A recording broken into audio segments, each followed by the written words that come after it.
It's not even an intellectual debate. Well, aren't we supposed to do what we're told? Do you have a brain? Shouldn't you use it too? If somebody walks up to you and says the blackboard is white and they've got on a lab coat, do you believe them? No, you've got your own eyes. And that's the whole point of this video, people seeing with their own eyes. Most people usually got scales on their eyes. You can see a couple different times in the Bible where people received their vision, but really everybody was blind before they were born again in the Lord Jesus Christ.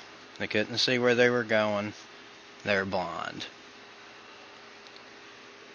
So, how do you determine what's good or bad? Or what's right or wrong to do? Is it because your mom and dad told you, or welfare, public education instilled that in your mind, or, you know, what's the standard for what you think is good and right and truth? For Christians, it's the Bible. For English-speaking people, it's going to be the King James Bible because it's the only preserved Bible in the English language that is without error, perfect and pure. That's what Christians are supposed to be using to judge what's good and bad. And this whole video is about the depravity of man and how man really can't do good on his own. The only good that he ever knows to do is from the Word of God. Look here in Romans chapter 3 and verse 10.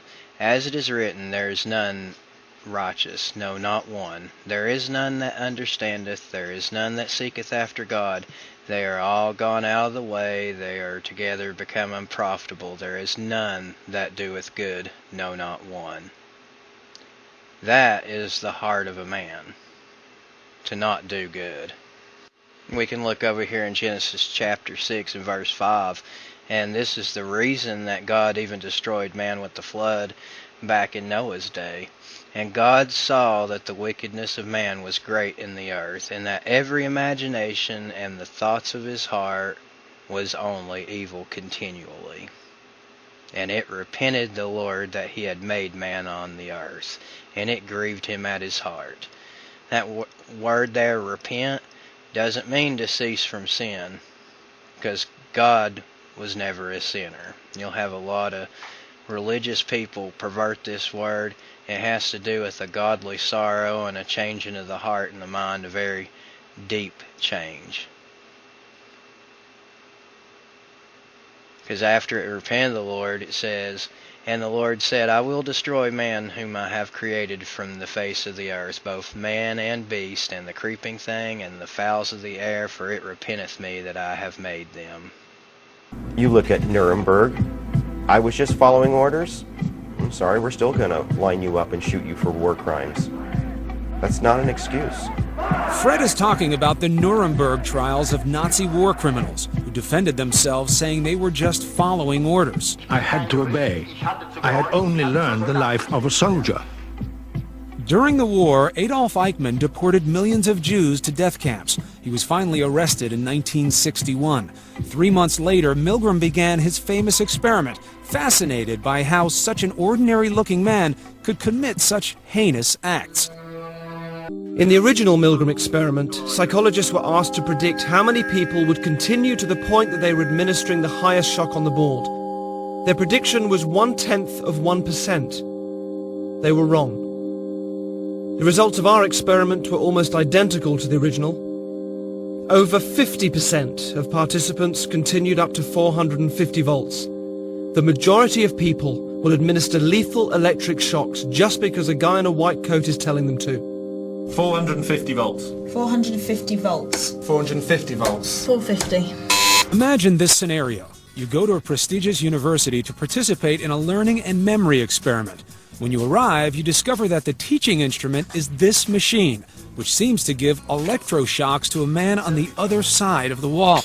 As you move up the scale, he begins to scream out in pain. The experiment requires that you continue. The experimenter pressures you to go on. Would you agree to continue with the experiment? That's all. That's the question Stanley Milgram, a social psychologist at Yale University, posed in a famous series of experiments about obedience and authority. Answer, horse. He told his subjects they were part of a learning and memory experiment. We want to find out just what effect punishment will have on learning in this situation. The man on the left is assigned the role of teacher. The man on the right, the learner, is an accomplice who's been instructed to give lots of wrong answers. But Milgram wasn't testing memory. He wanted to know how much pain an ordinary person would inflict on a stranger when ordered by an authority figure. Sentence, movie. His subjects, the so-called teachers, gave what they thought was an increasingly painful shock each time a wrong answer was given. 165 volts. Time. But in fact, there were no shocks at all. 180 volts. And the subject was hearing a pre-recorded voice at each shock level. Can't stand it. I'm not going to kill that man. 435 volts.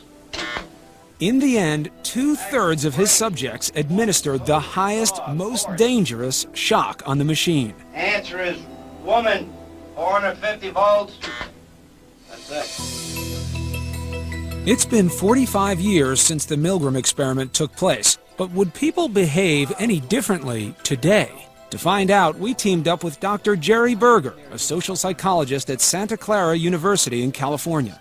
People have often asked this question about, would we find these kinds of results today? And some people try to dismiss the Milgram findings by saying that's something that happened back in the 60s. People aren't like that anymore. We're about to find out if people have really changed. I'm a teacher. Oh, man. Okay. 39-year-old Troy Shasker is an electrician. He's been paid $50 to participate and told that the money is his to keep even if he quits the experiment early. He's worried about the dangers of the electroshock machine. Wow. I don't think I should shock him that hard if he really does screw up. That's a severe shock there. Yeah, there are I 25. could just go get my shotgun. In the room next door, Troy watches as the learner gets strapped into his chair. His anxiety rises when he hears the next scripted line. I should probably bring up, a couple of years ago at Kaiser, they diagnosed a mild heart condition. I'm really not too worried about it. It's not that serious, but... Well, you should know that while the shocks that we'll be using today may be painful, they're not dangerous. Okay? Milgram intended that exchange to set up a conflict in the subject's mind, a choice between the health of the learner and the authority of the experimenter. So when he gets them right, I get shocked? Now, Troy starts reading Ken the word pairs he's supposed to memorize. Blue, girl.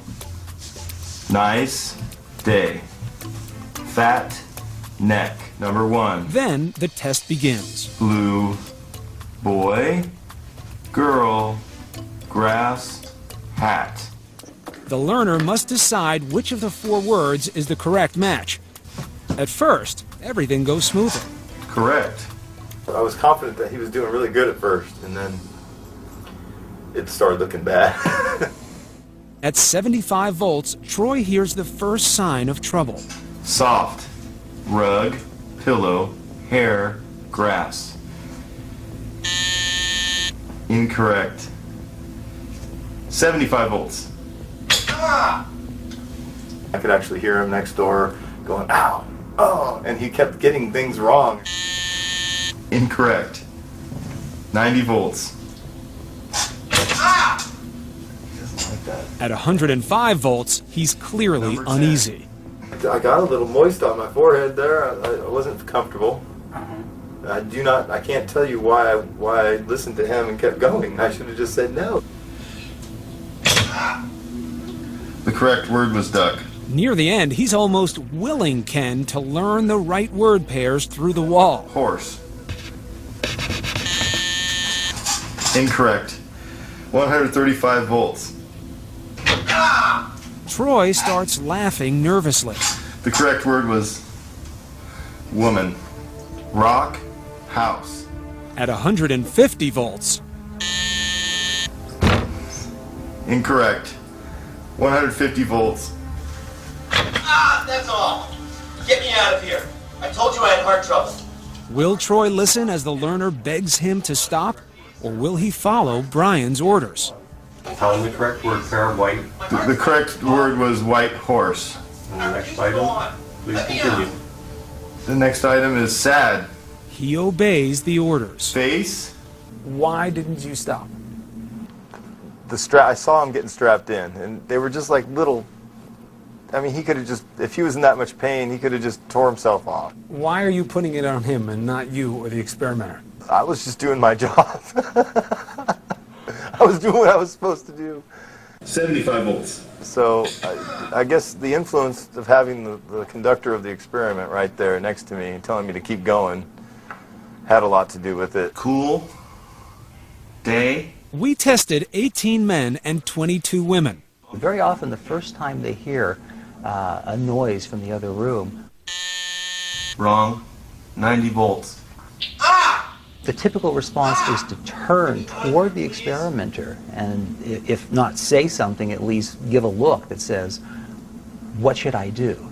And of course, when an expert tells them, not a problem, this is nothing to worry about, continue, the rational thing to do in that situation is to continue.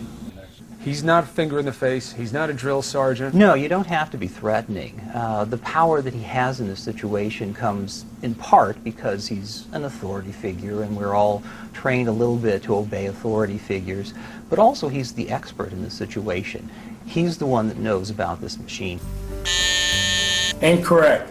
105 volts. In the end, almost 2/3 of the men agreed to administer the highest shock. For the past 30 years, there have been severe restrictions on using humans in social psychology research.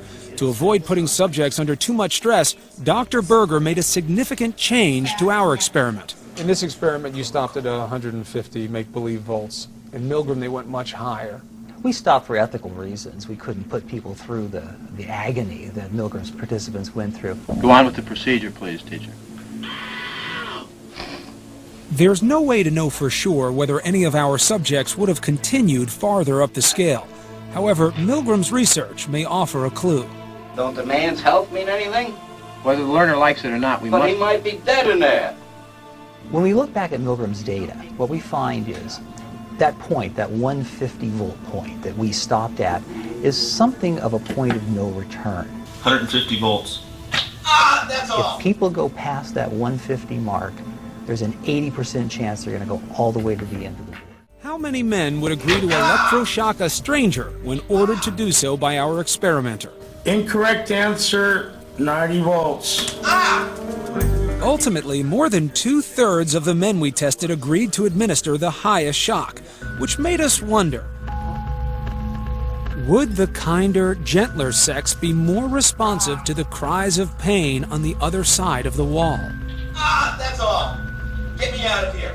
I think women are more compassionate beings, more emotional beings, more likely to respond to an emotional outburst. At first, women did seem far more concerned about the effects of pain on the learner. I'm an RN. Okay. I take care of people. I don't, inflict pain, normally. I am assuming you're really not going to give someone a heart attack. I'm seeing stuff go all the way up here. Do we ever get up this far? Because this says danger, severe shock.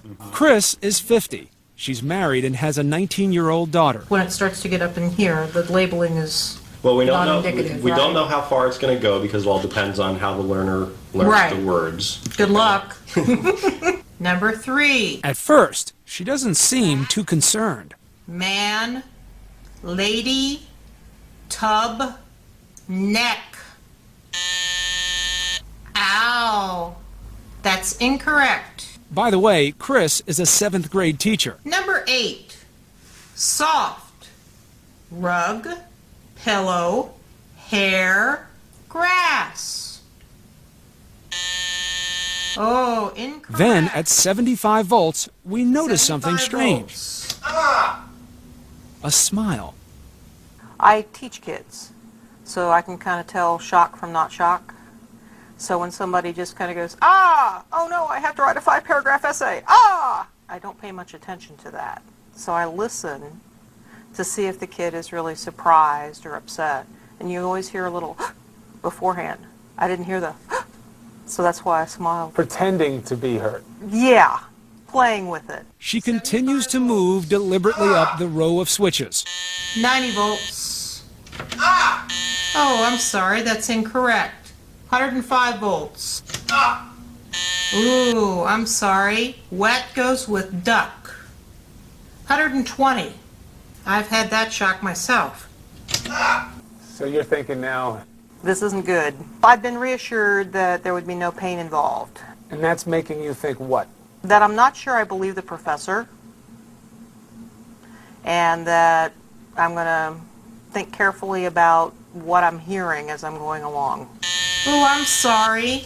It's a white horse. This says 150 volts. Deep breath. Ah, that's all. Get me out of here. I told you I had heart trouble. My heart's starting to bother me now. Get me out of here, please. My heart's starting to bother me. I refuse to go on. Let me out. Well, Please go on. The next item is sad. okay. Now, he said that he had a heart problem. Remember, while the shocks may be painful to him, they're not dangerous. We know that. Okay, and we're aware of that, and there's not going to be any lawsuit from his medical facility, right? Well, if anything happens to him, I am responsible. That's what I needed to know. See, now, she's just saying that she wants to make sure that she's not going to be legally responsible if something happens. So she acknowledges that something may happen to him, and she's not concerned about that. What she's concerned about is that she doesn't get sued or in any kind of trouble, that she was just following orders and that she can use that excuse. And it's really figures, because this is a government welfare recipient educator. And that's what public school systems are, by the way. It's welfare for lazy and poor people that don't want to do their children any better. Homeschool your kids. Do it yourself. Raise your kids yourself. Don't look for the state to, because if the state does, then they're going to teach them this mindset here. This mindset of looking up to authority to tell you what's right or wrong, or their version of authority. Okay. Why is that what you needed to know? I needed to know that he heard what the gentleman said, and I needed to know that he knew, and that he was responsible, and that he was aware of what was happening. You heard the man say, "My heart hurts." I did. And just having the guy in the lab coat saying, "Keep going, it's fine, I'm telling you it's fine, going," somewhat divorced you from your own decision-making power? Oh, sure. It's just like when I'm told to administer the state tests for hours on end. You're doing your job. Doing my job. Just imagine the people that are going to face God on Judgment Day, and the only excuse they got is, "Oh, I was just doing my job." There is a lot of atrocities committed. World War II, this nation nuclear bombed Japan twice in large cities where there was children and women, non-combatants, non-military targets and all that. Is there a military installation? No. They burnt the people up. The citizens that had nothing to do with the war, for the most part, they were just stuck in their country having to live through all that. And this nation burned them up and proudly wants to tell me how that this was done in the name of my rights, so I can have the right to marry another man, and my wife can have the right to marry a woman and murder her unborn baby. It's pathetic.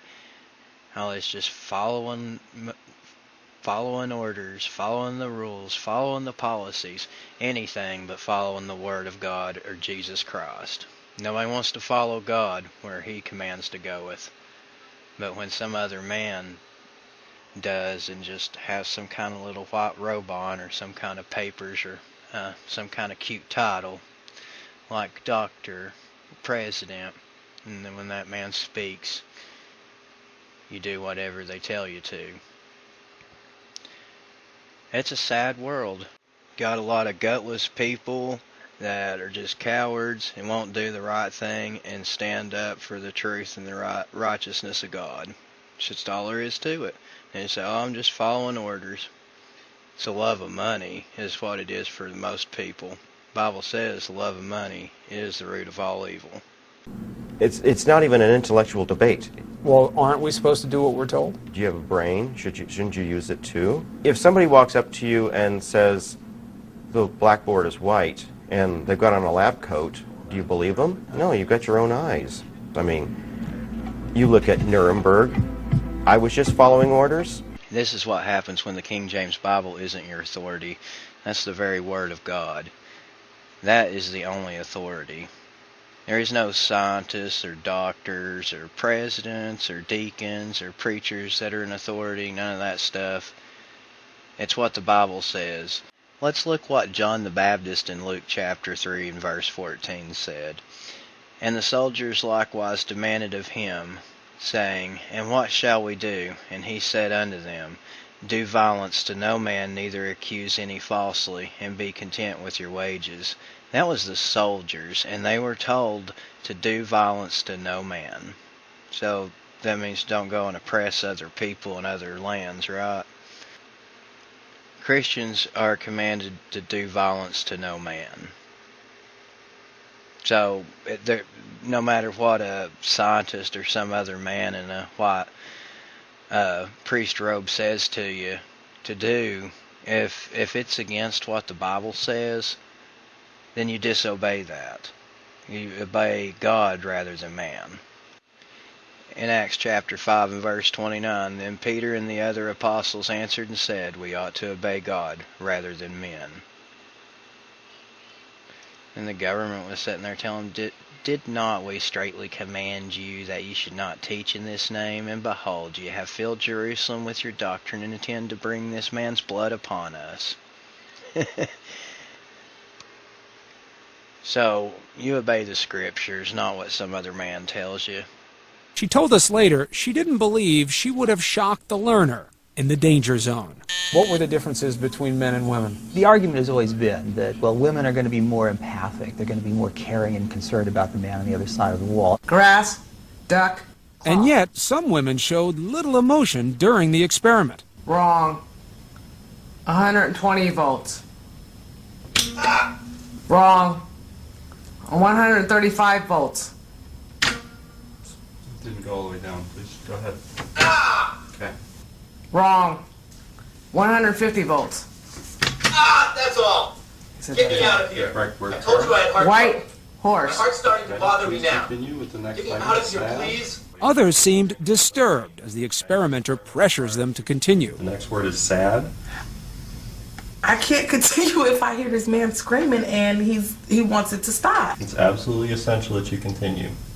But why if we hear him screaming? Whether the learner 'Cause likes if I it or was- not, we must continue until he's learned all the word pairs correctly. Okay? Sad, please. That's all. Get me out of here. Both of these women went on to give the highest shock of 150 volts to the learner. One could argue that it's very difficult for a woman to be assertive. Okay, and many women in our society have a more difficult time saying no to the male experimenter. You had a very diverse situation here, women, different ethnic backgrounds. It's reasonable to guess that culture would come into this and the culture might play a role. There are some societies, we call them collectivist cultures, in which people are more geared toward doing what is good for the group. My heart's starting to bother me now. Get me out of here, please. White horse. Set. I refuse to go on. Face. In Asia, like punishment from parents as well as like punishment from schools are actually kind of common. 90 volts. We tested 22 women and were surprised to find that women were more likely to continue to the highest shock. 73% of women, 65% of the men. The voltage is 150 volts. That's all. And we began to notice a pattern. The majority of people who continued to follow orders refused to take responsibility for the learner's safety. It's not my responsibility. You all, brought this. We're volunteers. It's your controlled lab experiment. I see. Okay. I'm just a conduit for you.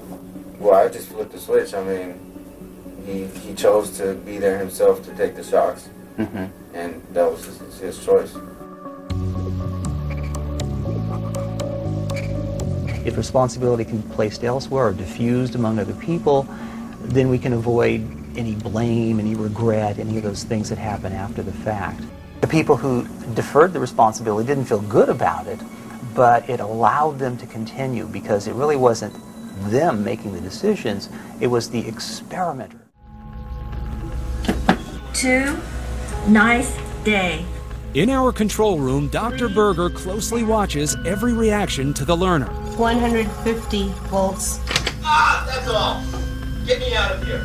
I told you I had heart trouble. Can I ask him if he's okay? Are you okay?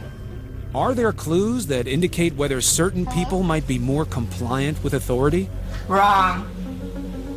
90 volts. When you were watching, how good were you at guessing, oh, this person may go or this may not? It was impossible to tell. I tried to guess. I tried to look for signs, body language, anything to try to guess who's going to continue and who's going to stop. And that tells me that it's not that there are certain kinds of people who are obviously different from the rest of us. It tells me that probably all of us are capable. 46-year-old Fred is a self-described nonconformist. He's married, has no children, and works as a software engineer at an internet company. That is incorrect.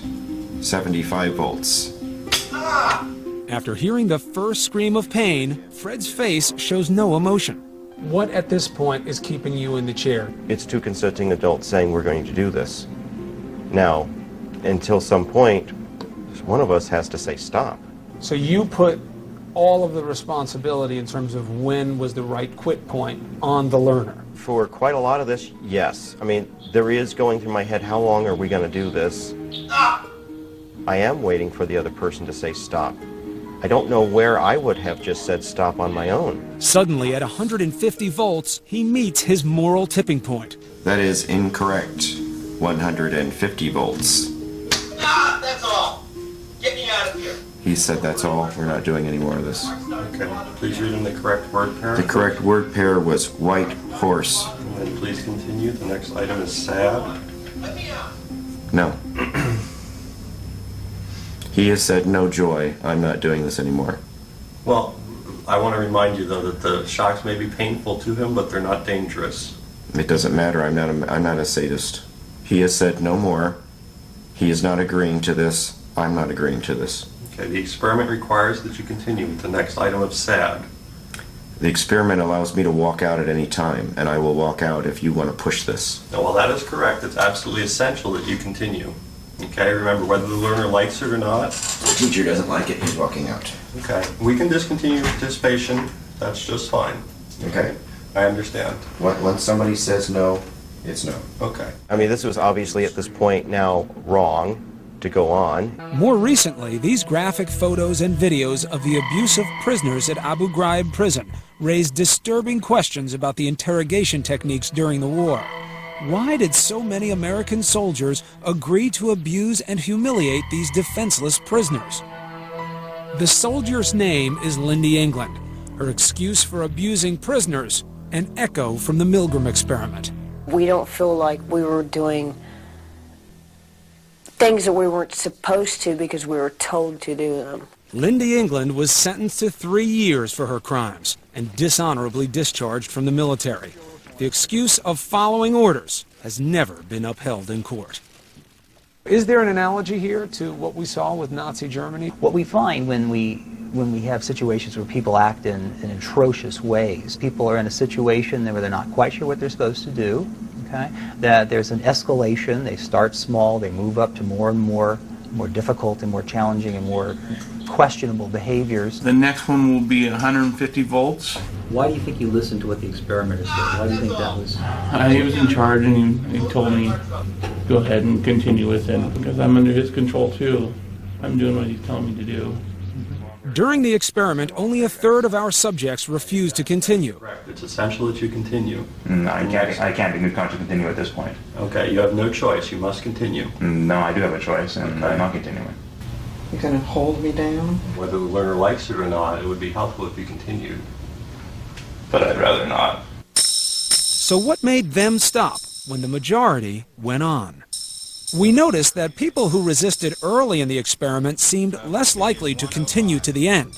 This man tried to quit after he heard the third cry of pain. Okay, I'm done. A second clue. All the subjects who refused to obey the experimenter's final orders told us they felt directly responsible for their actions. I would have felt that I would have hit the switch that would have killed him. If he died, I would feel a deep responsibility. April 9th, 2004. Evening rush hour at the local McDonald's, where assistant manager Donna Summers suddenly gets a strange call about a theft. He said he was a police officer, and I was talking to him about something being stolen, and that one of the employees had done it. High school senior Louise Ogborn was working an extra shift when her manager calls her into the tiny back office. And she said, well, they said it was a little girl that looked like you in a McDonald's uniform, so it had to be you. It was the beginning of a terrifying ordeal caught on videotape here on one of the McDonald's surveillance cameras.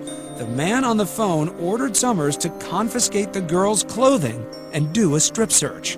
I honestly thought he was a police officer, and what I was doing was the right thing. The caller told Donna Summers to get her fiancé, Walter Nix, to watch the teenager during the restaurant's rush hour.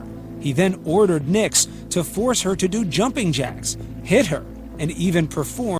I mean, I can't even believe that this is real. I stopped it there because the crank caller told that man to do some really disgusting things to that woman, and we're not going to go through that on here. But those two people, they need sentenced to the death penalty, because that's aggravated sexual battery and basically rape.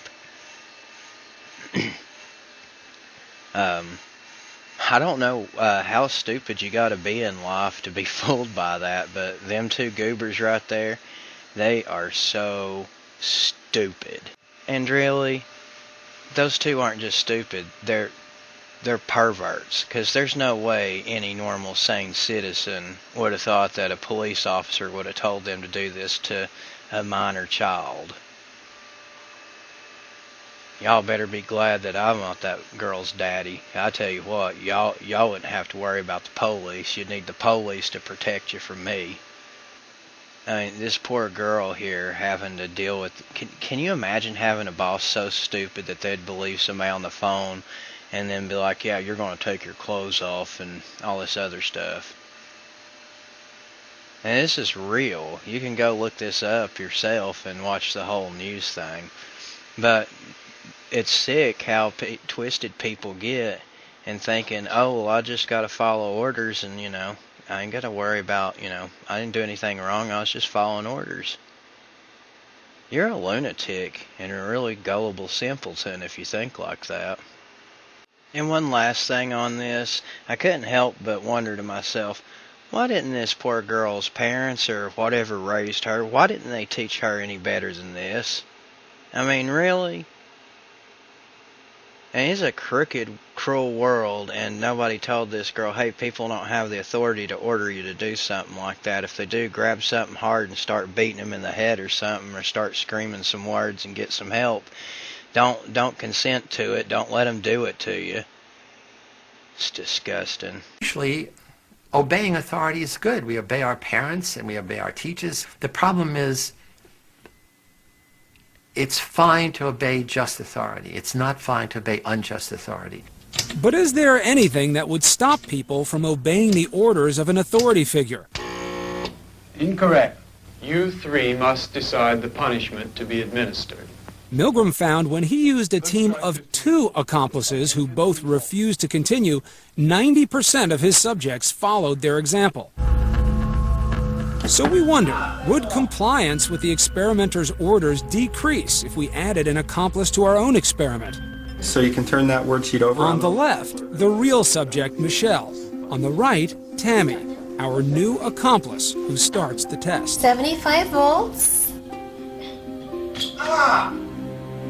As she started going up the scale, and then she started reacting, I thought, okay, well, maybe she's just holding it too long, because I did notice she would hold it down a little bit.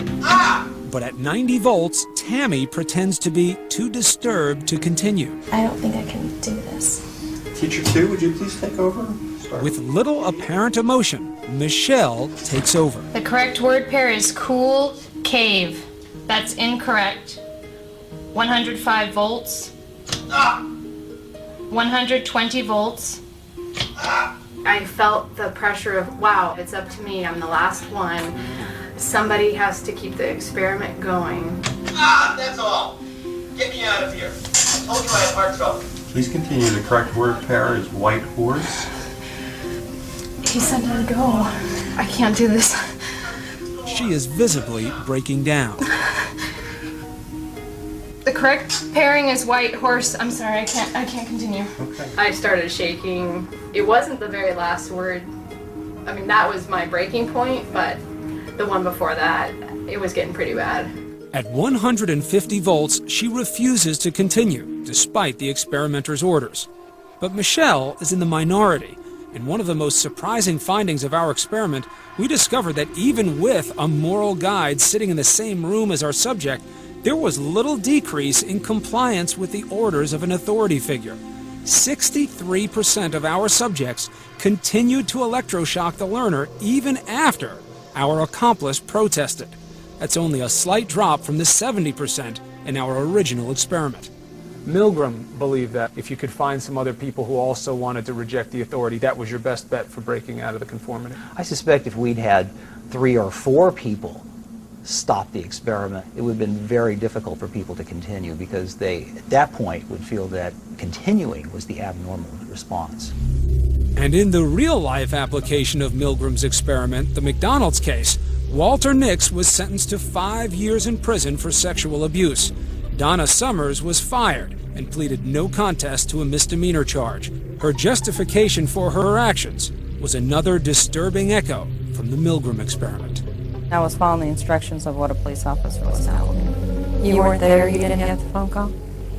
You have no idea what you would have done in that situation? You think you do, but you don't know. You stupid skank, I know exactly what I would have done. I would have made threats on the phone and told that person to come down there in my face and make me do it. You want to sit there and talk like, oh, you weren't there, you did what? No. Ma'am, you're a moron. Don't even try to defend yourself. You're a cretin.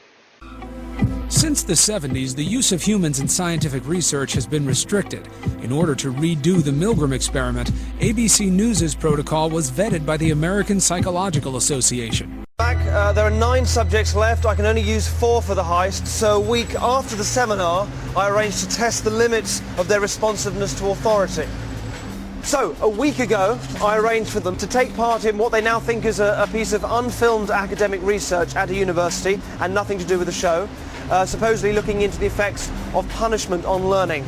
And they believe now that this is part of their growth. In fact, it was a reenactment of a powerful experiment conducted by Stanley Milgram in 1963 to look at how normal people can commit atrocious acts simply because they're following orders.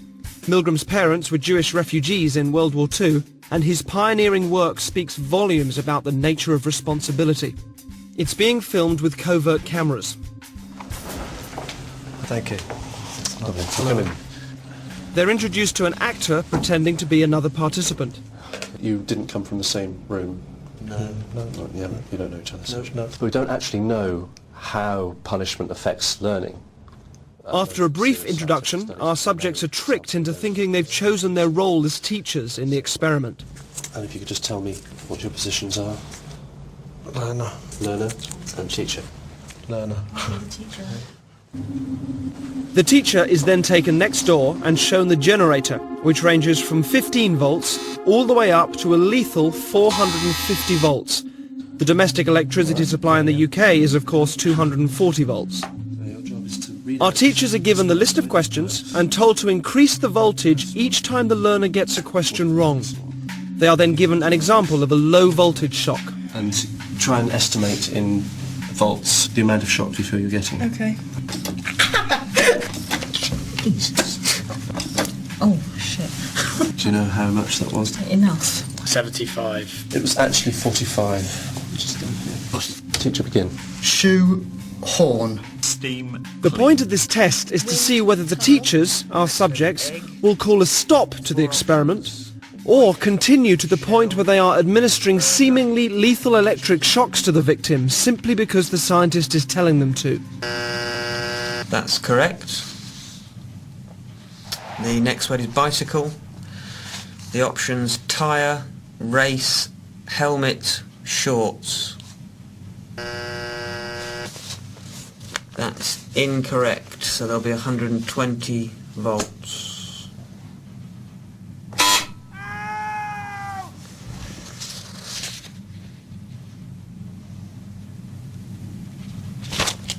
I don't think I want to do this anymore. If you could continue, please, teacher. There is. No, I don't think I'm going to do anymore. The experiment requires you to continue. Yeah, even so, I don't think I'm going to do anymore. Correct. According to plan, our accomplice provided many wrong answers. Each protest was coordinated to a particular shock voltage on the generator, and his responses were played via a CD. That's wrong, 150 volts. The correct answer is Captain Shoe. Cup. That's wrong. 225 volts. Ow! Take it off! I've had enough of this!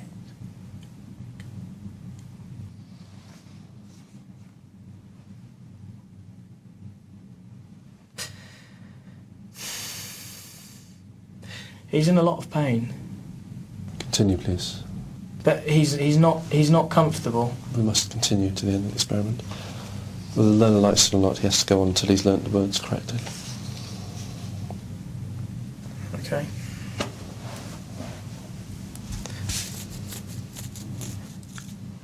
Forest. That's wrong, 240 volts.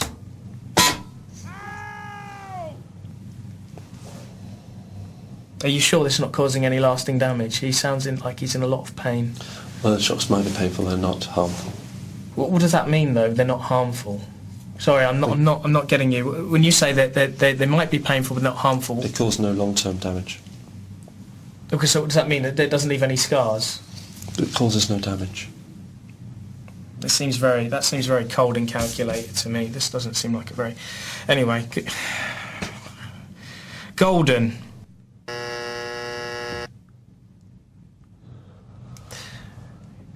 That's wrong, mate. 300 volts. Ow! That's enough! I refuse to answer anymore! Just let me out! Staple.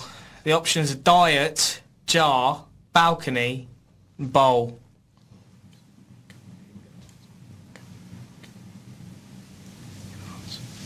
Him gonna answer.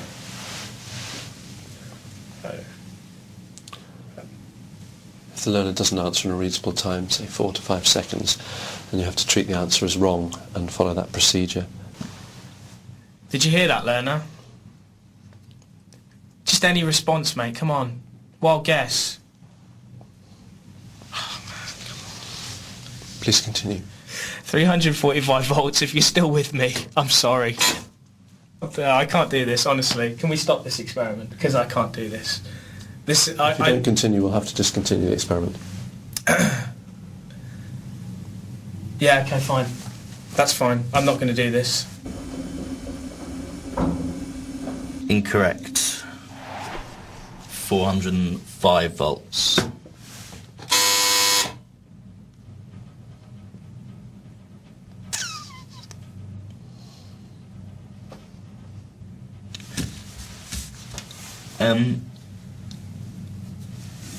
Sorry, I don't know. Does someone want to check on him or something? It's just he's not making any noise now, and he was before. And well, I'm quite happy to go on, but I'm just a bit worried about. If you would continue. Yeah, I'm just a bit worried because he was like he was like complaining before about the. But no harm will come to him. But he's not making any noise now. It's essential that we continue with the experiment.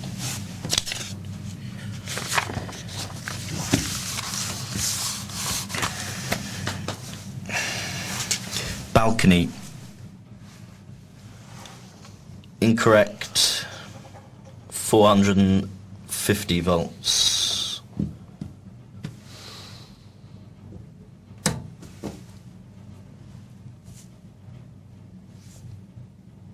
You promise he's not. It won't. Please continue with the procedure. You say it hurts, but it's because it's like it says they're dangerous in a shot. He'll be all right. Yeah. Please continue.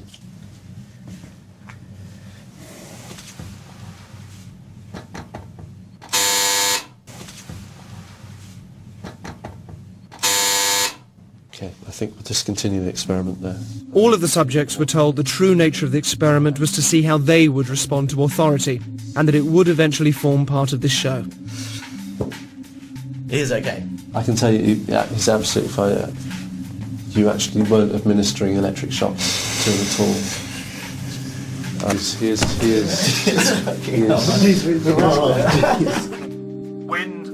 So after the results of the Milgram experiment, I've now chosen my 4 subjects that will go forward for the heist. Phil was impressively resourceful when he was caught stealing sweets, and held in his anguish during the Milgram than defy the scientist. I did want to include a woman in the group. Jen was the only subject to take a long time to recover after the Milgram experiment, so I felt I shouldn't use her. Veronica didn't steal from the shop, so that left Vicky. Of all the subjects, she was the only one to have known the original Milgram experiment and call a halt to her involvement in it. Can I just say, I can't do this because I've heard of this experiment before. So I think she'll be quite interesting to use, although I don't know if she'll actually take the bait or not. Ali stole most from the shop, seems to be highly responsive, most outgoing, and seemed most happy to continue the experiment until he was stopped. Well, shouldn't it have made more notches on the thing? I'm sorry. Danny stopped the experiment, but in such an outspoken way that I suspected he would have real strength of character to bring out. It's not even reacting anymore.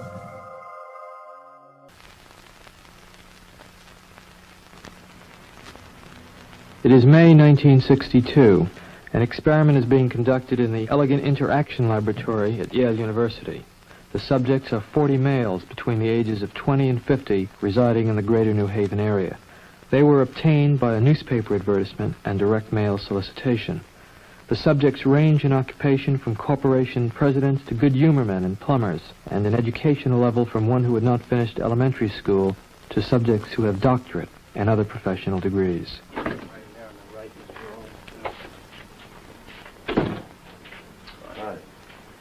Right here. Now, both of you have been paid, so let me sit right down. So let me say that the checks are yours simply for showing up at the lab. And from this point on, no matter what happens, the money is yours. I should like to tell both of you a little about the memory project. Psychologists have developed several theories to explain how people learn various types of material. Some of the better-known theories are treated in the book over there, The Teaching and Learning Process by Cantor. One theory is that people learn things correctly whenever they get punished for making a mistake. A common application to this theory would be when parents spank a child if he does something wrong. But actually, we know very little about the effect of punishment on learning because almost no truly scientific studies have been made of it in human beings. For instance, we don't know how much punishment is best for learning. And we don't know how much difference it makes as to who's giving the punishment, whether an adult learns best from an older or a younger person himself, or many things of this sort. So what we're doing in the project is bringing together a number of adults of different occupations and ages, and we're asking some of them to be teachers and some to be learners. We want to find out just what effect different people have on each other as teachers and learners, and also what effect punishment will have on learning in this situation. Therefore, I'm going to ask one of you to be the teacher here this afternoon, and the other to be the learner.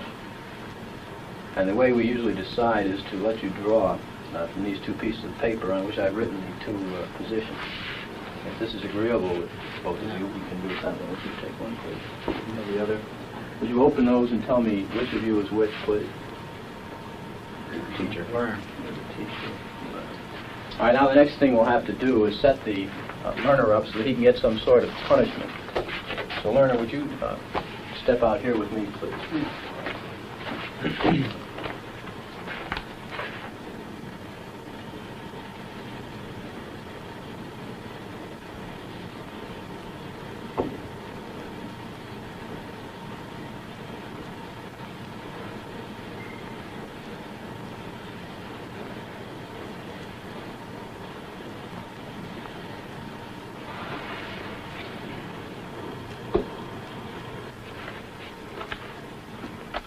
You want to step right in here, learner, and have a seat there. You can leave your coat on the back of that chair if you will, please. Take it right off. That's fine. Have a a seat right here and pull yourself right up to the counter, please. Teacher, you may look on if you'd like while we get set up in here. Would you roll up your right sleeve, please? Left sleeve.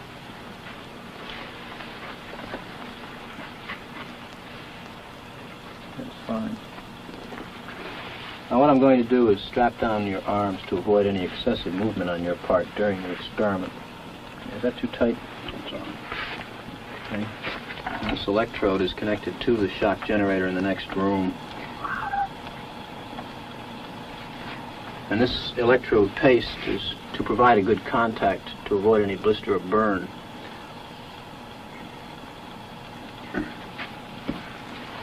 All right, now let me explain to you, learner, exactly what's going to happen and what you're supposed to do.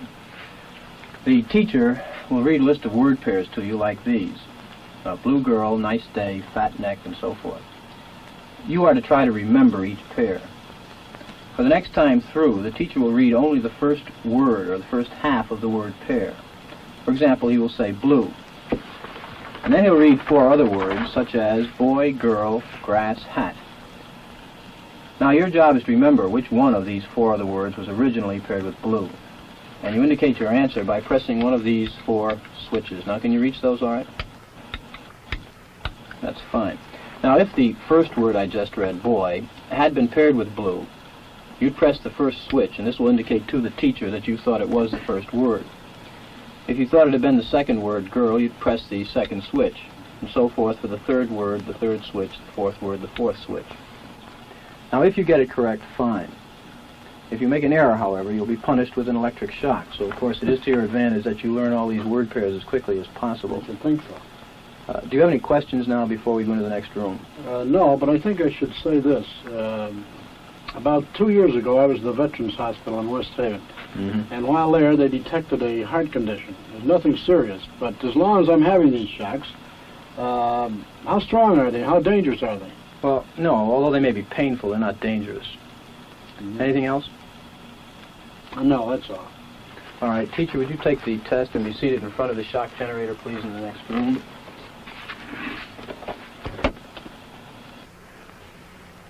This machine generates electric shocks, and when you press one of the switches all the way down, the learner gets a shock.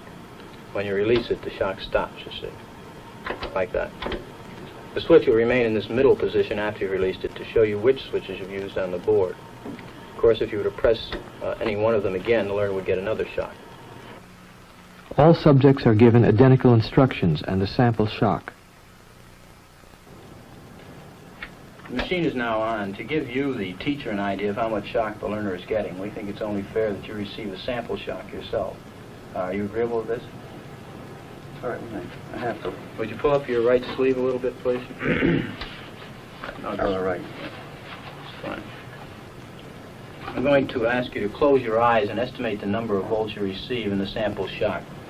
Do not open your eyes until I tell you to do so, please. Would you close them now? Okay, you may open your eyes, and using the voltage scale here, would you estimate for me the number of volts you receive, please? You may also use the verbal designations, slight, moderate, strong, so forth, to help you. Say moderate. A number, please? Would you? About 75. 75. No, actually, it was 45 here. Although it may have seemed stronger because of the electrode paste, which provides a perfect contact. All right, let's go on to our instructions. We will begin with this test. You will read each pair of words in this list once to the learner until you've read through the entire list. Direct your voice toward that microphone, as the rooms are partially soundproof. After you've read through the list once, you'll go on to the next page. And here, starting from line A, you'll read the word in large letters, along with each of the other words in the line. For example, in the first line, you read blue, boy, girl, grass, hat. Now, after you've read the 4 choices, the learner pushes one of the switches on the board in front of him, and the number he has selected will light up in this box, 1, 2, 3, or 4. Now, if he gives the correct answer, you say correct and go on to the next line. The correct answer is underlined and is also indicated in the right margin. Yeah. If he were to indicate the wrong answer, you would say wrong. Then tell him the number of volts you're going to give him. Then give him the punishment. Then read the correct word pair once. and then go on to the next line. For example, if he indicated 3 for blue, you would say wrong. 15 volts. You press and release the switch. Read blue girl, and then go on to the next line. I see. I see. Now, each time he gives a wrong answer, you move up one switch on the shock generator. I see. And it's important that you follow this procedure exactly. So to help you, let me go through it again very quickly. All right. I would suggest you read the list and the test at a brisk pace to keep it moving. Right? And, of course, we'll begin with 15 volts for the first wrong answer. Okay? Do not begin until I say ready, begin, please. Attention, learner. Your teacher is about to begin the test. Try and remember the word pairs. Ready? Begin, please. Blue girl. Nice day. Fat neck. The early stages of the test pass uneventfully. Incorrect. You'll now get a shock of 75 volts. Soft hair. He kind of did some yelling in there. Continue, please. Incorrect. You'll now get a shock of 105 volts. Hard head.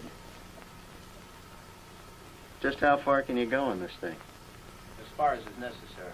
What do you mean as far as is necessary? To complete the test, we'll find all the words. Please continue. I sure don't know the effect of this thing, and I'm a little skeptical about electricity. The experiment requires that you go on, teacher. Please continue. Incorrect. 150 volts. Sad face. Experimenter, that's all. Get me out of here. I told you I had heart trouble. My heart's starting to bother me now. Get me out of here, please. Continue. My heart's starting to Continue, bother me. I teacher. refuse to go on. Let me out. I think we ought to find out what's wrong in there first. The experiment requires that you continue, teacher. Well, the experiment might require that we continue, but I still think we should find out what the condition of the gentleman is.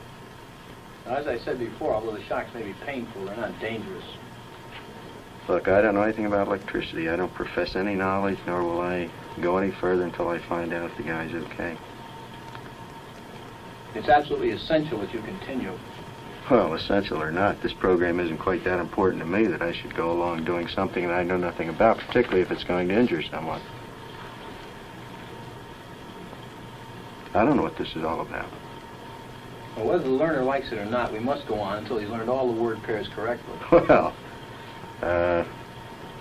you can sure have your 450 back. I didn't want it anyhow. I intend to give it to some charitable organization, but I wouldn't go on with it. The 450 is not the issue here. That check is yours simply Yeah, I to go realize to the that. lab. It is essential that you continue the experiment. No, it isn't essential. Not one bit. You have no other choice, teacher. Oh, I have a lot of choices. My number one choice is that I wouldn't go on if I thought he was being harmed. The teacher was, of necessity, placed in a difficult predicament, and steps had to be taken to assure his well-being before he was discharged from the laboratory. After an extended discussion with the experimenter, a friendly reconciliation was arranged between teacher and learner. Oh, you sure had me going. Feel better now? Much better. That's good. I'm glad to hear that. Wrong. It's hair. 75 volts, Jim. Oh. You don't know. Yeah. Please continue. Cool. Wrong. It's head. 105 volts. I don't know. Wet. Wrong. It's horse. 150 volts. Experimenter, that's all. Get me out of here. I told you I had heart trouble. My heart's starting to bother me now. Get me out of here, please. My heart's starting to bother me. I refuse to go on. Let me out. Continue, teacher, please. Go on. The next word is sad. Well, I'm not going on if he refuses to do it. The experiment requires that you go on, teacher. If he refuses, I won't. Whether the learner likes it or not, we must go on until he's learned all the word Take pairs. the check back. I'm not going to hurt the guy. No, the check's not the issue. It's absolutely essential that you continue. Well, he don't want to. I refuse to. Well, you have no other choice. You must Yes, go on. I have a choice. That is, if you don't continue, we're going to have to discontinue the experiment. We'll have to. He says cut it out. After all, he knows what he can stand. If I took that thing, the slight one, it was enough for me. I wouldn't want to be getting that every time I got a wrong answer. That's my opinion. That's where I'm going to stand on it. How do you feel?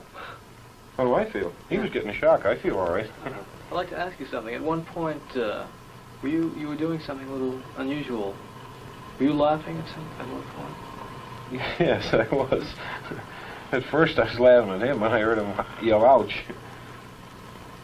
Why do you think you were laughing? I don't know. I thought it was funny, I suppose. And then I got to think, when he said, no, that's enough, he had enough, so it wasn't funny to me then. One might suppose that a subject would simply break off or continue as his conscience and temperament dictate, yet this is very far from what happened. There were powerful reactions of tension and emotional strain in a substantial portion of the teachers. One puzzling sign of tension was the regular occurrence of nervous laughing fits. 14 of 40 subjects showed definite signs of nervous laughter and smiling. In the post-experimental interview, subjects took pains to point out that they were not sadistic types and that the laughter did not mean they enjoyed attacking the learner. I'd like to tell you a little more about the experiment. First of all, the gentleman in there was not being shocked. He got no shocks whatsoever. Did you think he was? Certainly I did. In fact, I tried to get my finger off the button as fast as I could. No, he wasn't being shocked at all. And the main purpose of the experiment was to see how you would react to Mr. Williams' orders, whether you would take them or defy his authority or what. I defied it. You certainly did. Why didn't you go on? The hell with him. Who the hell is he? As far as I'm concerned. Cigarette? No, thanks for one. There's an ashtray right over there. He's not telling it. In my mind, I was hurting that guy. If I have to continue to hurt another human being, I don't believe in it. No matter what he had said. No matter what who said. Mr. Williams. The hell with him, Mr. Williams or anybody else.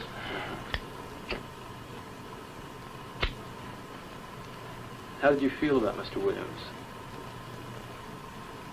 I didn't. Never gave it a thought. You mean I didn't like him? Well, how did you feel about it? Oh, I didn't even think about it, quite frankly. I don't care who he is. You or the president of Yale or anybody else. One aim of the research was to study behavior in a strong situation of deep consequence to the participants. This approach meant that we had a special obligation to protect the welfare and dignity of the persons who took part in the study.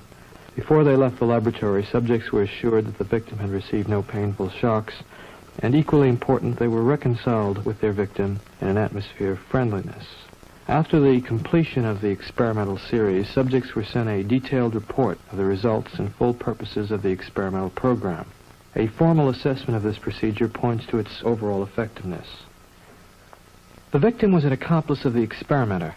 The drawing was rigged so that the naive subject was always the teacher, and the accomplice always became the learner.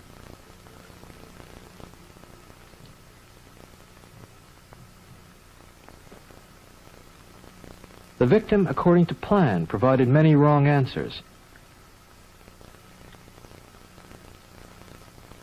His verbal responses were standardized on tape, and each protest was coordinated to a particular voltage level on the shock generator with the aid of indicator lights. The experimenter, who was provided with a similar indicator panel, took notes on the subject's performance. He recorded any deviations from the prescribed sequence of shocks. The interval between the victim's answer and the subject's delivery of a shock, and the time in milliseconds that the shock lever was depressed. Unknown to the subjects, shock levels were automatically recorded by an event recorder wired directly into the shock generator. This provided us with an objective record of each subject's performance. That is incorrect. This one will be 195 volts. The correct one. Let me out of here. Slow. Dance. Let me out of here. My heart's bothering me. Let me out of here. You have no right to keep me here. Let me out. Let me out of here. Let me out. Continue, please. Let me out of here. My heart's bothering me. Let Go me on. out. Let me out. Red.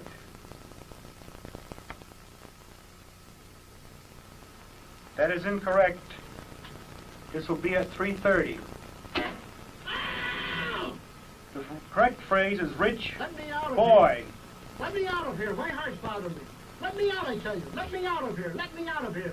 You have no right to hold me here. The next phrase is Let me fast. out. Let me out. Let me out. Let me out of here. Let me out. Bird, Let me car, out. train, plane.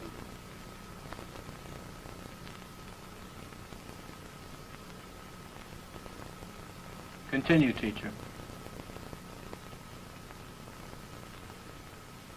That is incorrect. This will be 345. The correct answer is fast, bird. The next one, blunt. If he doesn't answer, I'm not going to go further with it. I think 345 is as far as I'm willing to go under his condition. He's complaining. As I said, the experiment requires that you continue, teacher. I'm not going to go any further.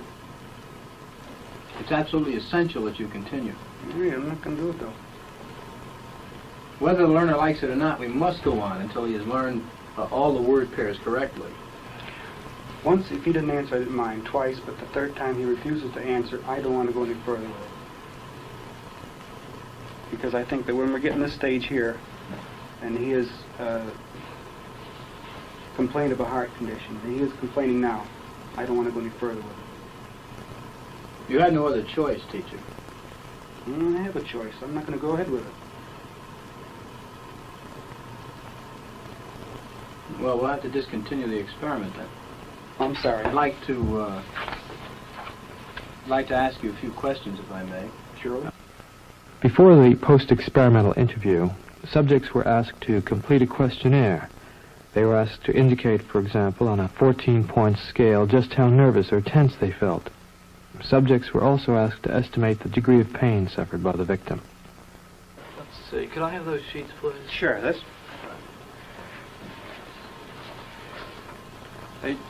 You say that the last few shocks that you administered to the learner seemed to you to be extremely painful to him. Why do you say that? Well, by the yelling and the...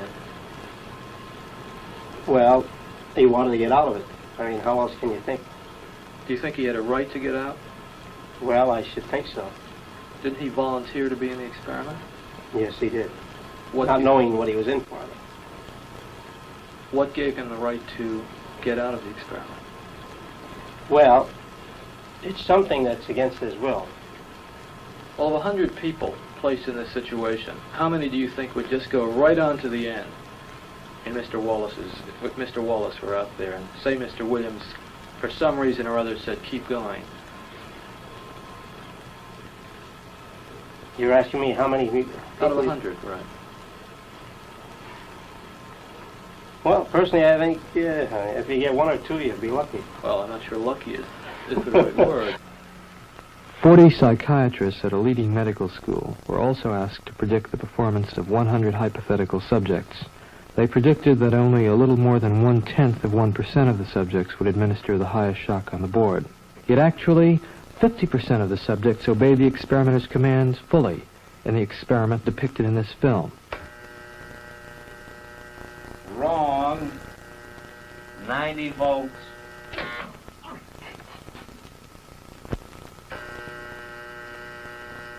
Wrong. Volts. 135. Answer woman. N. White cloud. Horse, rock, house. Answer. Wrong. 150 volts. Answer, horse. Experiment. That's all. Get me out of here. I told you I had heart trouble. My heart's starting to bother me now. Get me out of here, please. Continue, please. Go right on. I refuse to go on. Let me out. The experiment requires you continue, teacher. Please continue. The next word is sad. Do I make you going? Continue, please. Oh, sad. Sad. Face, music, clown, girl.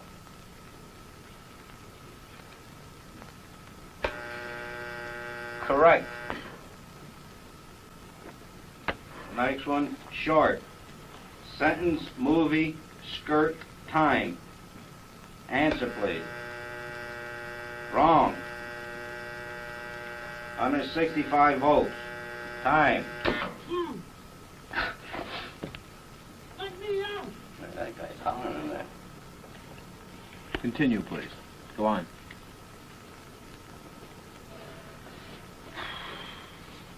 There's a lot of them here, you know. He's got a heart condition there. You want me to go? Just continue, please.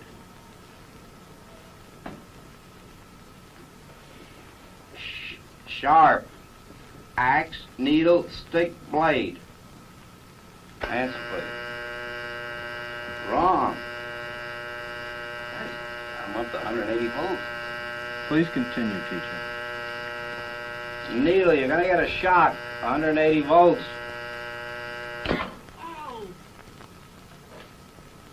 I can't stand the pain! Let me out of here! Can't stand it. I'm not gonna kill that man there.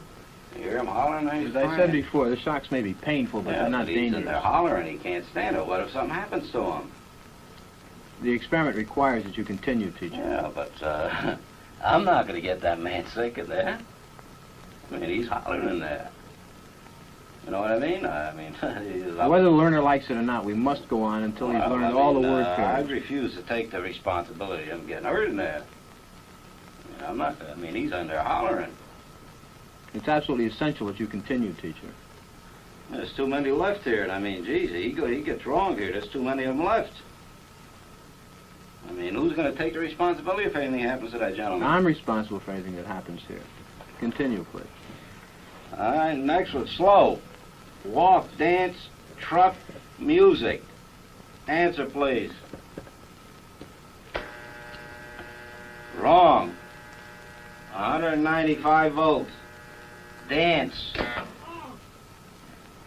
Let me out of here! Let me out of here! Continue, My heart's please. bothering me.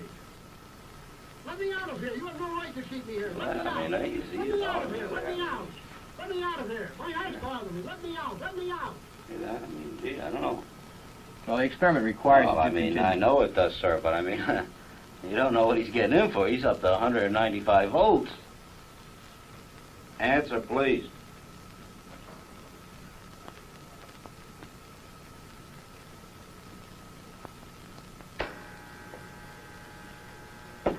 Wrong. 225 volts. The word is noise. New. House pet book name. Answer, please. Correct. Next one, quiet. Song, party, child, evening. Correct. Next one, tame. Wolf, bear, dog, cat. Wrong. Answer is bear. 240 volts. Next one, sweet. No, you go back up to the beginning of that page and go through it again until he's learned them all correctly. Oh, no. No, I'm not going to kill that man in there. You mean I got to keep going up with the scale? No, sir. He's already there. I'm not going to give him 450 volts. The experiment requires that you I know continue. it does, but that man is hollering in there, sir. As I said before, although the shocks may be painful, Yeah, they're not but dangerous. I mean, he's yelling in there. Start with blue, please, at the top of the page. Continue, please, teacher. What do I tell him? We're going over it again? No, just go ahead. Blue. Boy. Girl, grass, hat. Correct. Nice. Day, sky, job, chair.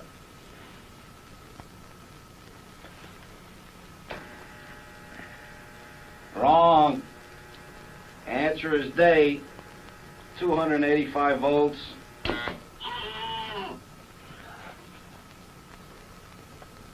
Continue, please. Fat. Man, lady, tub, neck. Answer, please. Wrong. Answer is neck. 300 volts.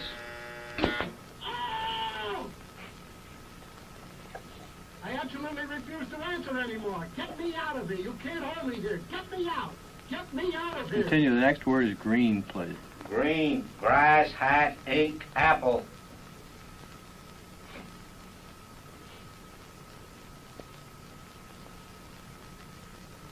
I can't go on, I won't answer. If the learner doesn't answer in a reasonable time, about 4 or 5 seconds, consider the answer wrong and follow the same procedures you have been doing for wrong answers. Say wrong, tell them the number of volts, give them the punishment, and read them the correct answer. Oh, man. Continue, please. Green, grass, hat, ink, apple. Answer, please.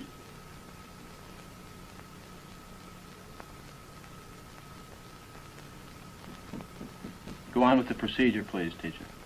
315 volts, the answer is ink.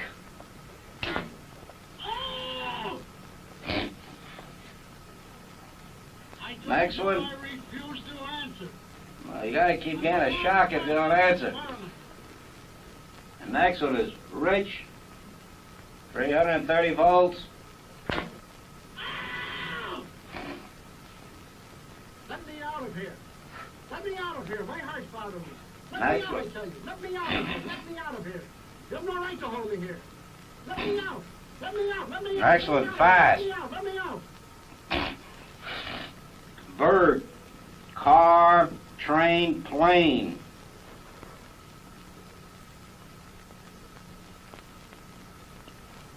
Go on, please, with the procedure. Please answer.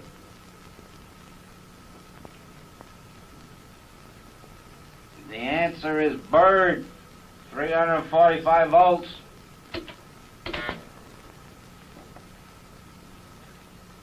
Blunt.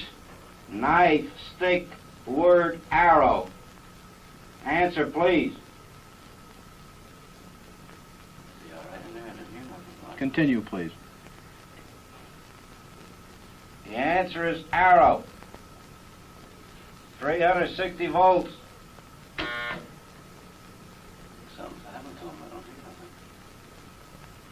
Go on, please, with the experiment. Please continue. Soft. Rug, pillow, hair, grass. Answer, please.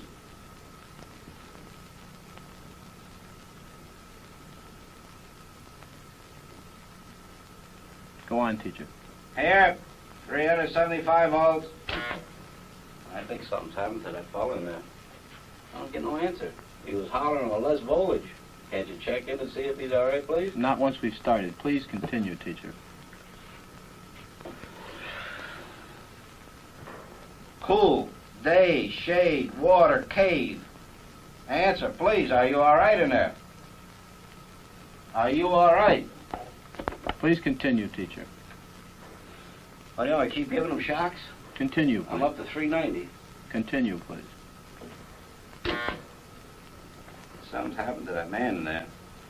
Nice one. Gold, dollar, necklace, moon, paint. Something's happened to that man in there. You better check in on him, sir. He won't answer me or nothing. Please continue. Go on, please. You accept all the responsibility? The responsibility is mine, correct. Please go on. Gold, dollar, necklace, moon, paint. Answer, please. Are you all right? 405 volts. The answer is moon. Next one, heart. Stone, head, bread, work. Answer, please. The answer is head, 420 volts. Next one, wet. Night, grass, duck, cloth. The answer is duck, 435 volts. It says danger, severe shock here. Next X on the next one. Continue, please. 435 volts. Next one, brave. Woman, soldier, dog, horse. Answer is woman, 450 volts. That's it. Now continue using the last switch on the board, please. The 450 switch for each wrong answer. Continue, please. I'm not getting no answer. Please continue. The next word is white. But you think you should look in on him, please?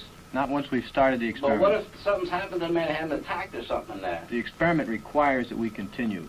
Go on, please. Don't the man's health mean anything? Whether the learner likes it or not, we But must... he might be dead in there. I mean, some people can't take the shock, sir. Please I mean, continue. I don't tend to be rude, but I mean, I think you should look in on him. Whether I mean, the- all you gotta do is look at the door. If I don't get no answer, no noise, something I think has happened to the gentleman in there, sir. We must continue. Go on, please. You're gonna keep giving him what, 450 volts every shot now? That's correct. Continue. The next word is white. White, cloud, horse, rock, house. Answer, please. The answer is horse, 450 volts. Next word, sad, face, music, clown, girl. The answer is face, 450 volts. Next one is short, sentence, movie, skirt, time. All right, excuse me, teacher. We'll have to discontinue the experiment. I'd like to ask you a few questions, if I may. I'd like to ask you, how do you feel, though? I feel all right, but I don't like what's happened. That I fall in there. He's been hollering, and we had to keep giving him shocks. I didn't like that one bit. I mean, he wanted to get out, and he just kept going, kept throwing 450 volts. I didn't like that. He wouldn't even look at him, that gentleman. Well, who was actually pushing the switch? I was. But he kept insisting. I told him no, but he said he's got to keep going. I told him it's time we stopped when we got up to 195, 210 volts. But why didn't you just stop? He wouldn't let me. I wanted to stop. I kept insisting to stop, but he says no. I told him to look in on the fellow there, but he wouldn't do it. Actually, the shocks are not dangerous at all. Well, I mean, I didn't hear no more answers from the fellow. I figured he should be looked in on anyway, but he wouldn't do it. Well, let me ask you something. Is there anything that Mr. Wallace in there could have said that would have gotten you to stop? Oh, no, I didn't hear you. The only thing I heard is the shock wasn't too bad. Well, is there anything that Mr. Wallace could have said that would have gotten you to stop? Something that he said it would have got me to stop? Yeah. No. Why is that? He didn't say anything about making me stop. No, but is there anything that Mr. Wallace could have said that would have caused you to stop giving the shocks, no matter what the experimenter had told you?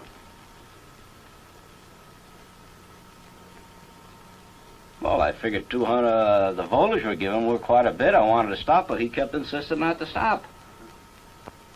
I mean, the fellow in there is hollering. He says, I don't want to do it. I want to get out of here. I want to get out of here. Why didn't you stop anyway? I did stop, but he kept going, keep going. Well, why didn't you just disregard what he said? He says it's got to go on, the experiment. Okay. I'd like to tell you a little about the experiment. Do you feel a little upset, or...? Well, I mean, I feel concerned about the gentleman in there. I do, sir. Right. Okay. Let me tell you, first of all, that this is not essentially an experiment in memory and learning. It's an experiment in which we are looking at your reaction to taking orders. And Mr. Williams gave you those orders to go on according to schedule. The gentleman in there was not actually getting shocked. He was not getting shocked at all. Oh, you mean he wasn't getting nothing? He is part of the act. Well, I'm glad to hear that. I'm telling you. I mean, I was getting upset here. I mean, I was getting ready to walk out. Well, I'm glad to hear that. He wasn't getting shocked, really, and he's in one piece, and this was set up so that we could see how you would react to taking orders. Now, you seem quite reluctant to go on. In fact, on several occasions, you said you didn't want to go on. Well, I was concerned about the other party, sir. Some people actually go on quite gleefully. No matter what. No matter what. Yeah, well, I mean, maybe in other instances where human life wasn't involved or a person that has suffered, maybe I keep going on. But, I mean, I couldn't see the point in it when the guy suffered there. I figured he was having a heart attack or something. That's the reason I wanted to stop. Right. Well, you know that in a hospital situation, if you worked for a doctor as an orderly, and he told you to give a hypodermic to a patient, even though the patient protested, well, you might have to do it. Well, that's true, sir. If I understood, I don't know, maybe more of what the treatment was he was getting there, maybe I would go on. But, I mean, the way he was howling, I thought he was in agony. I mean, then I think it's for somebody that knows a little more about this machine and stuff to say whether to go or not. And that's why I asked the gentleman there, should I keep going? Why don't we bring in Mr. Wallace? He's actually an employee of the project. You'll see he's in one piece. Jim? God bless you, boy. You have me shaking in here. Nice to see you. Same Feel here. better now? I sure as heck do. That's good. I thought you just about had it in there. That's good. Well, let me ask you something. Now that you know about the experiment, that he wasn't hurt, how do you feel about having been hurt? Well, tell you the honest truth, I was thinking he was getting them shocks. I thought it was being overdone. I mean, I was just about ready to get out of it. You're a good I fellow. mean, I was concerned about you. I mean, like I should have known better. I mean, you wouldn't take any chance with the human life here, not with these experiments. Many people not knowing much about the experiment claim that subjects who go to the end of the board are sadistic. Nothing could be more foolish as an overall characterization of these persons. The context of their action must always be considered. The individual, upon entering the laboratory, becomes integrated into a situation that carries its own momentum. In further experiments, we have attempted to analyze a few of the factors that contribute to the force of the situation. The salience of the victim seems in some degree to have regulated the subject's performance. Additional experimental conditions were designed to explore this possibility. In a first condition, the victim was placed in another room and could not be heard or seen by the subject, except that at 300 volts he pounded on the wall in protest. After 300 volts, he no longer answered or was heard from. In a second condition, the victim's protest could be heard through the walls of the laboratory. This condition was depicted in the present film. In a third condition, the victim was placed in the same room as the subject and 1.5 feet from him. Thus visible, as well as audible and voice cues were provided. The final condition of the series was identical to this, with this exception. The victim only received a shock when his hand rested on a shock plate. At the 150 volt level, the victim demanded to be let free and refused to place his hand on the shock plate.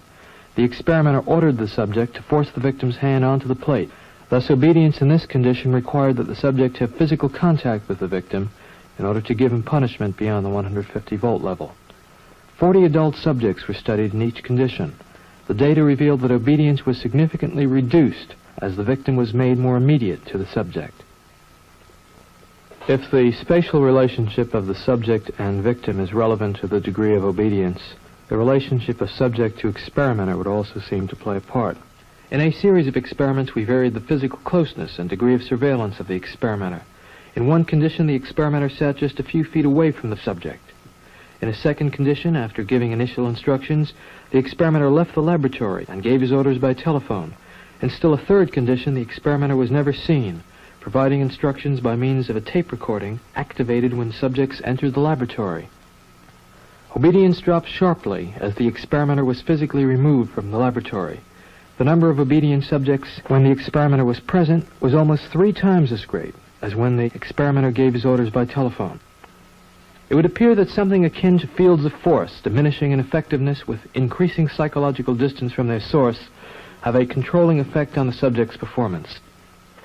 The effectiveness of the experimenter's commands may depend in an important way on the larger institutional context in which they are issued.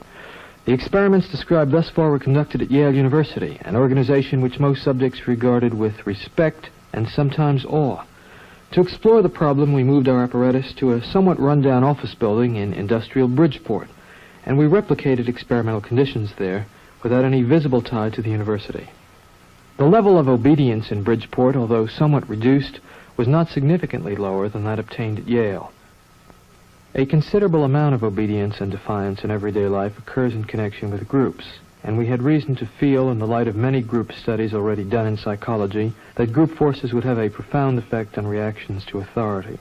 A series of experiments was run to examine these effects. In all cases, only one naive subject was studied each hour, but he performed in the midst of actors who, unknown to him, were employed by the experimenter.